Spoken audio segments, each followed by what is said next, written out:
Je suis Mohamed Ekouban, je suis né au Maroc. J'ai fait mes études de droit à l'université de Fès et après à l'ULB. Je suis arrivé en Belgique en 1989.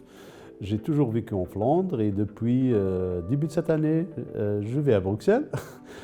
Je suis surtout en ce moment acteur culturel et directeur de Moussem, un centre d'art nomade fondé il y a plus de 20 ans à Anvers.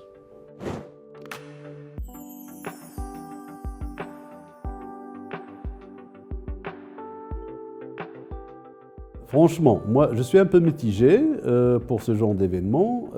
Premièrement, parce que je pense que les échanges entre la Belgique et le Maroc, eux, sont plus vieux que les accords de main-d'œuvre entre la Belgique et le Maroc de 64.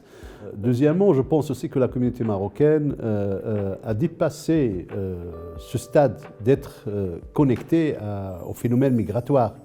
La communauté marocaine d'aujourd'hui fait partie intégrante, une composante importante de la société belge. Il a connu aussi une évolution sur le plan politique, sociologique, culturel. Donc une grande majorité des Belgo-Marocains aujourd'hui, ce sont des citoyens belges, on est à la 4e génération. En même temps, ça peut être intéressant de s'attarder un petit peu sur cette présence marocaine en Belgique. Donc cet événement d'il y a 60 ans a marqué un point de départ important.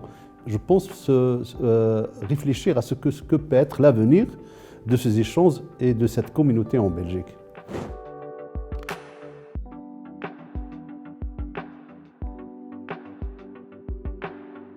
Au niveau culturel, je pense qu'il y a énormément de possibilités pour avoir donc une coopération assez consistante entre le Maroc et la Belgique, ce qui n'est pas encore le cas aujourd'hui, parce que la culture est vraiment marginalisée. Et ça ne répond pas vraiment donc, à l'importance de la présence d'une communauté marocaine assez importante. Et surtout, je pense que la culture peut être très très importante dans ce genre de coopération et d'échange, surtout dans la situation actuelle où je peux citer deux phénomènes importants. Le premier, c'est que la montée des mouvements identitaires, même fascistes, d'extrême droite en Europe. Et en même temps, dans la communauté marocaine, il y a aussi un certain repli identitaire. Donc la formation des ghettos, on est confronté à certains défis importants.